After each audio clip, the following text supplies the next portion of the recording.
Nah, hari ini kita akan belajar mengenai fraudulent financial statement dan juga misappropriation of asset atau penyalahgunaan aset.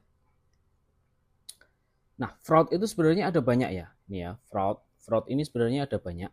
Cuma yang kita pelajari yang hari ini kita pelajari adalah fraud laporan keuangan dan juga fraud mengenai penyalahgunaan aset. Kita mulai dari yang pertama dulu, yaitu fraud laporan keuangan. Fraud itu apa sih? Fraud itu kecurangan yang dilakukan bisa dengan memalsukan memalsukan isi laporan keuangan itu sendiri. Jadi laporan keuangannya itu bukan menunjukkan isi yang sebenarnya. Atau boleh saya tulis di sini, tidak menunjukkan isi atau kejadian yang sebenarnya. Ini.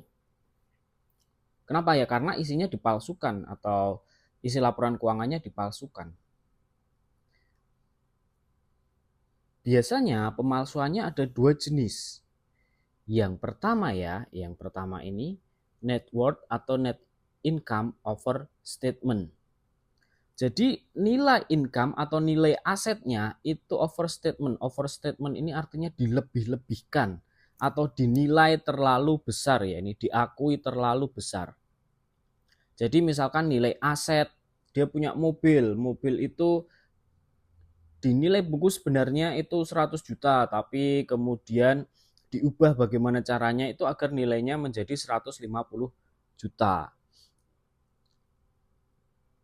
Nih ya, penilaian aset yang salah. Atau bisa juga pendapatan itu harusnya belum boleh diakui, tapi ternyata di situ sudah diakui atau diakui terlalu cepat. Atau untuk menaikkan nilai net income ini, dia menulis penjualan palsu.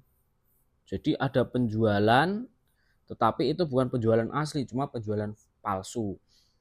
Buktinya ada, bukti jualnya, nota-notanya ada lengkap. Nah, kemudian ditulis di jurnal sehingga muncul di laporan keuangan. Oh, ternyata ada penjualannya yang tinggi sekali. Nah, ini salah satu cara bagaimana untuk menaikkan net income atau pendapatannya dinaikkan. Salah satu caranya dengan melakukan penjualan palsu atau utang atau beban diakui tidak secara semestinya. Untuk menaikkan net income atau net worth-nya ini boleh diakui dengan misalkan beban itu yang seharusnya diakui tapi malah belum diakui sehingga bebannya kecil. Saat beban ini kecil, maka otomatis labanya nanti akan naik. Nah, itu. Atau fraud yang kedua yaitu dengan cara menurunkan. Jadi net income-nya malah diturunkan atau net worth-nya malah diturunkan. Jadi nilai aset atau pendapatan ini diakui di bawah ya, yang ini di bawah nilai yang seharusnya. Di bawah nilai yang seharusnya. Bagaimana caranya? Yaitu biasanya pendapatan diakui, pendapatan yang seharusnya sudah diakui tapi malah belum diakui. Atau beban itu dicatat agar bebannya ditulis lebih besar. Caranya gimana ya? Bisa dengan merubah metode depresiasi. Metode depresiasinya berubah. Atau mungkin beban yang seharusnya itu biasanya dilakukan di tahun depan, itu bebannya dipindah di tahun ini. Sehingga beban tahun ini menjadi terlalu besar. Kalau bebannya gede, otomatis labanya akan turun. Itu. Atau ada lagi, aset ini dinilai di bawah yang seharusnya. Harusnya asetnya 200 juta cuma diakui 180. Nah, ini.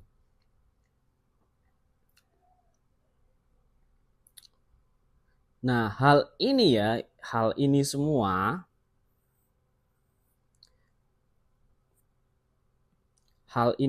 ya Ini semua bisa dilakukan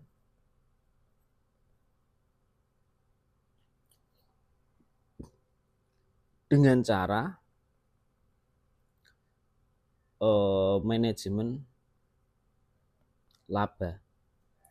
Atau orang yang melakukan ini biasanya disebut dengan manajemen laba. Ini ya, manajemen laba.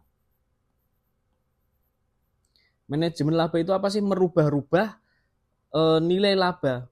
Mau ditinggikan atau direndahkan atau dibuat flat atau dibuat sama per tahun. Nah, itu. Biasanya orang yang melakukan hal ini ya, fraud laporan keuangan ini susah untuk dideteksi, lebih susah untuk dideteksi daripada penyalahgunaan aset. Kenapa coba? Kenapa? Karena yang dimainkan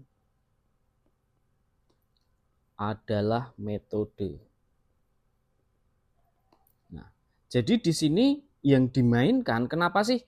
Kenapa kok fraud laporan keuangan itu lebih susah dideteksi daripada penyalahgunaan aset? Ya karena saat kita melakukan fraud laporan keuangan, itu yang dimainkan adalah metode. Contohnya yang tadi, merubah metode depresiasi. Kemudian cadangan kerugian piutangnya juga dimainkan. Nah, itu karena yang yang diubah-ubah itu adalah metodenya, atau akuntannya atau manajernya itu merancang bagaimana agar laba itu bisa ditambah atau dikurangi. Mungkin ada yang sesuai dengan jalur-jalur kaidah akuntansi, tapi ada juga beberapa yang menyimpang dari kaidah akuntansi. Nah, ini yang dimainkan adalah metodenya. Karena yang dimainkan adalah metode, maka tidak selalu ada aset yang hilang. Nah, tidak selalu ada aset yang hilang. Kalau penyalahgunaan aset, misal pencurian uang, itu pasti uangnya hilang. Tapi kalau yang ini belum tentu asetnya hilang. Bisa jadi asetnya nggak hilang tapi hartanya naik atau hartanya berkurang. Nah, itu mungkin karena yang dimainkan adalah metode. Itu. Dan ini alasan yang pertama ya. Alasan yang kedua yaitu karena apa? Karena didukung oleh manajemen.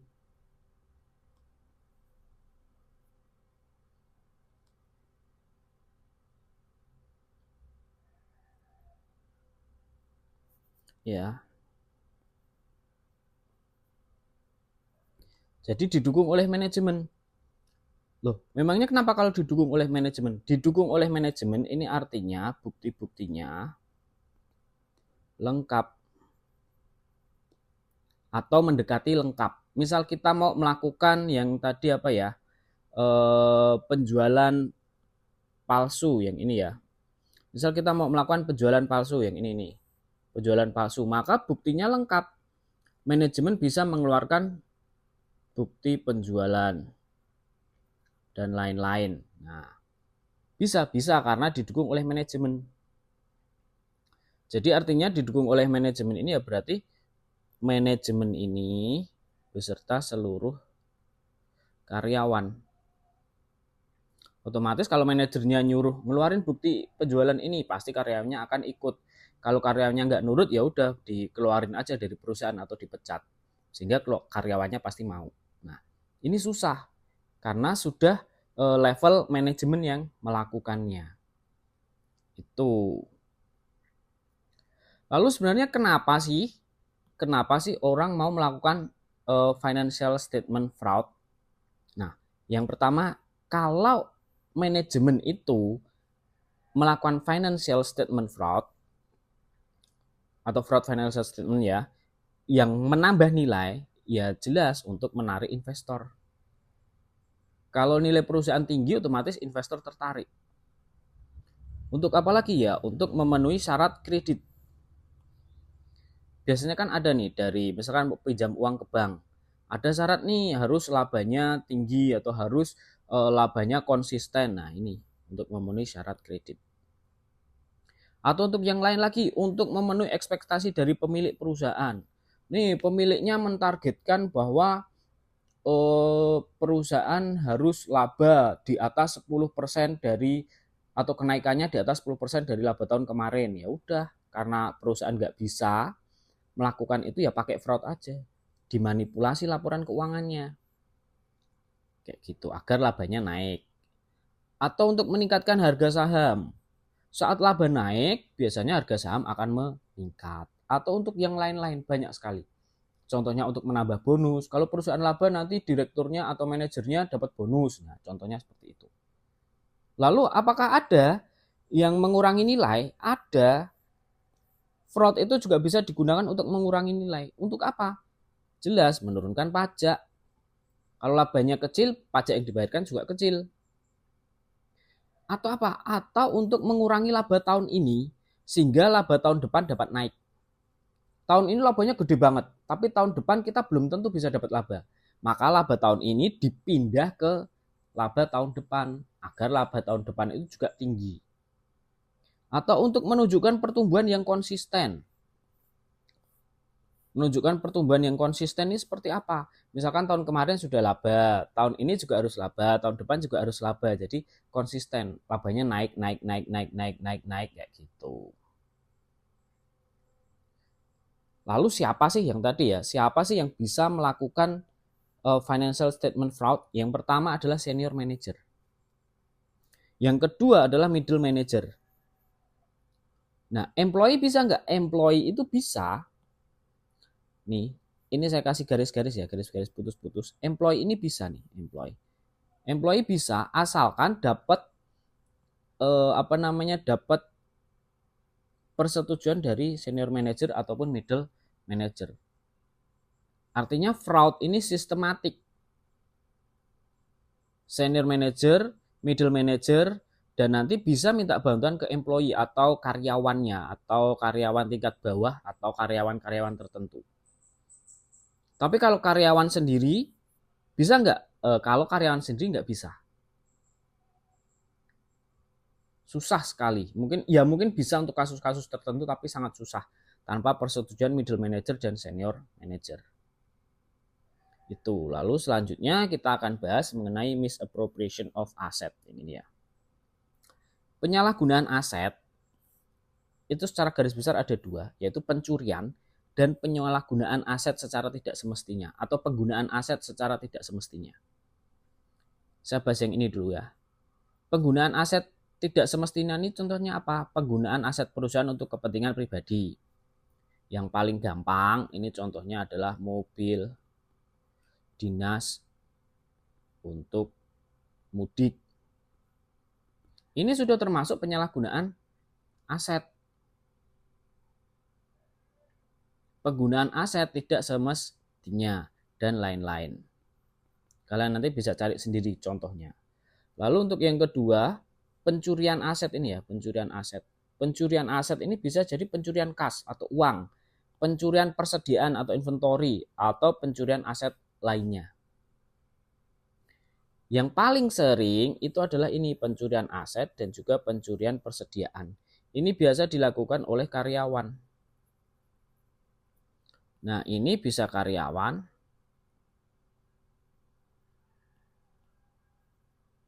bisa juga orang lain atau dari pihak lain.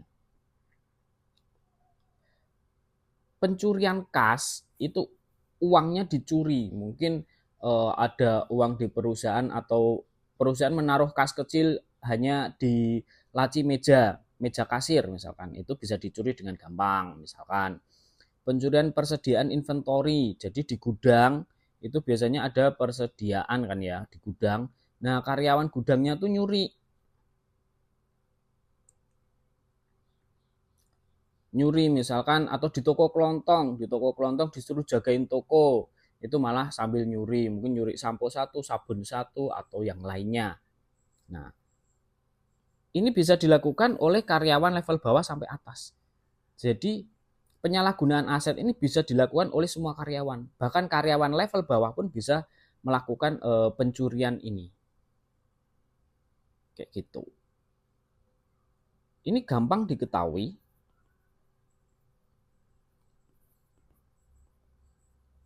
karena ada barang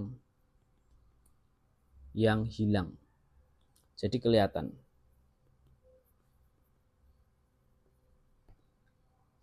Nah, kalau yang tadi, kalau yang di atas ya, di atas ini nggak kelihatan. Kenapa sih? Karena yang digunakan adalah metodenya.